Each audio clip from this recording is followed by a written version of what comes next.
Good morning and welcome to the Rimpy Factor. Today we're going to take off and do a little Uber and Lyft rideshare. It is Thursday morning around 10:30 a.m. Let's get up here around the corner and I'll pull over and we'll start the apps, and I'll be checking in with you periodically throughout the day to let you know how my rideshare day is going. So we're going to go up here and pull over at one of my favorite spots to sit and wait for a ride to come through. It is 10:30 a.m. on a Thursday morning, 36 degrees out. I'm driving my Tesla Model Y, which I absolutely love this car. I have it charged up for 261 miles of range today. I am using my GoPro Hero 11, but I'm using it on a battery pack because I just find it more efficient for me when I'm moving the GoPro around in different uses, to use the battery pack for that versus plugging it into my car. I have my Uber and Lyft apps up and running, and what I do for the Uber and Lyft is typically I'll accept a ride, then I go in and I turn the other app off. I don't have both apps running at one time, especially when I'm going to pick up a rider, or when I have a rider in the car. It's just annoying, I believe, for the passenger and also for me. You know, it's just too much noise that it sends out for the alerts. And also, you know, it keeps down my actual time on those apps. So I pulled over. It's about 10:37 now. As you can see, I'm just sitting here waiting for my next ride to come through for Uber or Lyft. But while we're just sitting here, one of the things I have to do is when I come into the car is I have to disconnect my phone Bluetooth off the Tesla. Otherwise, I don't hear the Uber or Lyft alerts come through the sound through my phone. So I kind of wish that I had a way to put that onto my screen inside the Tesla without it being annoying, or without doing the Apple CarPlay. But you know, that's a workaround. You know, you can see inside my car I have the white interior, which has been very, very nice. Customers love the white interior.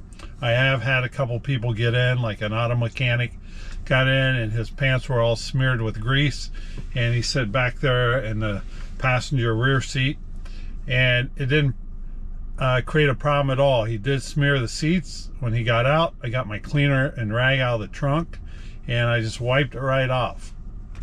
Yesterday I had an incident on the front passenger seat where I had some smoothie that got spilt on there, and it was purple in color. Again, I just got my cleaner and my rag out of the trunk and it wiped right off. So no visible stains on the seats at this point. So after sitting for a few minutes in my spot out here, I decided I would move a little closer to town. I kind of live out in a suburb of the Des Moines metro area, and around this time, you know, between I'd say 10 o'clock and 11, it's kind of slow for picking up rides, especially out here in the suburbs. So I'm going to go ahead and move in towards town a little bit, and I'm hopeful that I will start picking up some of that ride request come through Uber or Lyft. All right, as I was saying earlier, I moved a little more towards town. On 88th Street.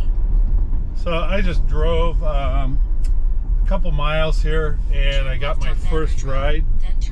It is through Uber, as you can hear in the background, and I need to do a quick U-turn and go pick up my first ride 2 miles away, and let's go get that money. So as we're picking up my first ride here on Thursday morning at 10:45, I got 1.2 to go to pick up the first rider. The one thing about Uber here in the Des Moines area, at least under my profile, is I do not get to see what the pickup and drop off points are, or how much Uber is paying for that ride, for this ride. So lately I've been kind of tending to more Lyft rides, because at least here in the Des Moines, Iowa area, We can see the pickup destination and how much, along with the estimated time, which it makes it really nice. So that was my first ride. The guy, I picked him up at Starbucks. He had his car couldn't start, and he thinks it's his key fob. The battery's low, so I gave him a ride home. It was only like a mile and a half up the road from where we were at, but real nice guy. He had told me that he had done some DoorDash stuff part-time, and yeah, he found it interesting doing this new gig economy flex work, as I call it. But yeah, I'm gonna go back up here close to where I picked him up at, and we'll make a left turn this time and head a little bit further in towards town and see what we can start picking up for rides. He usually picks up around, you know, the area here around 11 o'clock. It's when some people have to start going, you know, to or from airports, hotels, and in general, just some people are moving from one office building to another. I do get a lot of people that I'm just transporting to and from work. So it's just a very interesting mix of people that I get to drive for every day when I'm out. And I tell you what, I meet some very interesting people from all around the country, even from different parts of the world. I picked up two people a few weeks ago, because in the Des Moines area we have the World Food Prize, which is the equivalent in the food industry and food ag business to the Nobel Peace Prize. It's a very highly prestigious award, and people from all over the globe fly in for the ceremonies and the announcement of the awards. Yeah, met some people from some African countries, and my gosh, were they interesting. One gentleman, he wanted me to take him to a local suit shop so he could buy a new suit and get it tailored, because he was in his customary garb from the country he was from in Africa, and realized that the ceremony that they were going to have, the dinner and so forth, for the following evening was a black tie affair, and he didn't want to be disrespectful of everybody else who would be in black tie, and him in more or less his robe and colorful you know, native clothing. So while we're sitting here waiting for our next Uber or Lyft ride to come through, let me talk to you a little bit about you know, my Tesla Model Y. And you know, before I got this car, I was driving for about a year and a half using a Mini Cooper Countryman. I loved the car. It had plenty of leg room and head space for everybody, plenty of luggage space. But one of the issues I had was it required premium gas, which most people understand. It's also at a premium cost for premium gas. And you know, you have to get the oil changed in that car every 3,000 miles to stay within the warranty of the car and just the overall good health of the car. So in a good month, I could do 1.5 oil changes, which an oil change on that is about $125 a whack. So I was spending close to $200 a month just on oil changes. So probably about 8-9 months ago, I really started looking into seeing what would the advantages be of having a Tesla car, and in particular the Model Y, because of the head space, the ease of getting in and out of the car, not only for myself but for passengers. They really like that they don't have to duck down and try to get into a sedan model.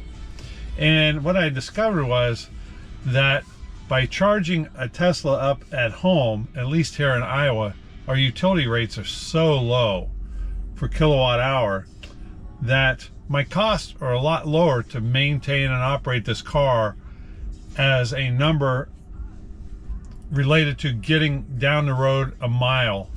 You know, so my per mile cost for operation of this vehicle is way less than my Mini Cooper Countryman was. So I ended up selling that and getting this, and I went over to Chicago and I bought this car after doing lots of research and discovery. And I found this car over in the Chicago area where I felt I was getting a very good deal on it. It's a 2021 and it only had 14,000 miles on it when I bought it. So it basically looks new, feels new, it even kind of smells new still. So whoever had it before, it was a lease, apparently drove it, parked it, and then didn't use it for rideshare, which is one of the things I was looking for when I was looking to buy a Tesla to use for rideshare. Something that felt newer, didn't have a bunch of wear, a bunch of damage on it, and had low miles. Therefore, I could put enough miles on it. So one of my rides this morning was a gentleman I picked up at a hotel out in the west suburbs of Des Moines and gave him a ride to the airport. He was with a kind of a new startup energy drink that's coffee based, and he was explaining to me his travels and so forth, and it's starter coffee, and it's backed by Patrick Mahomes, and they're here in the Midwest trying to get that product really ramped up and on the shelves and get it selling, and then they'll start doing things more nationwide. But very interesting conversation with the gentleman. You'll have to look for a video down the road because I'm going to stop and get one over the next day or two, and he said it would be fine if I did a review and posted something on social media about it. So I just gave my first rideshare passengers a ride using the full self-driving for the Tesla, and they were just amazed by it. I don't do that hardly at all, but they kept asking about it, so I told them, I said, okay, if you're okay with it, I will do a full self-driving. And we didn't go a real long ways, but enough for them to experience it all. So it was pretty cool to hear them talk, see the smiles on their faces. Yeah, that's what the full self-driving in Tesla will do for people, is make them smile, and they're amazed and they're have wonderment about all the capabilities that a Tesla car can do. Well, update for the afternoon of Thursday. I've done 3 rides with Lyft over an hour and 42 minutes of being online. Got $23.40. One of those was a passenger no-show at $2 in that total. I got a $3 tip on a $6 ride. Then I had a $6.15 ride, and then I had a $6.16 ride. So not too bad for Lyft overall. Usually I do a little better per hour on Lyft, but again, I think today's kind of slow. So therefore, I think I'm going to wrap up the rideshare for today.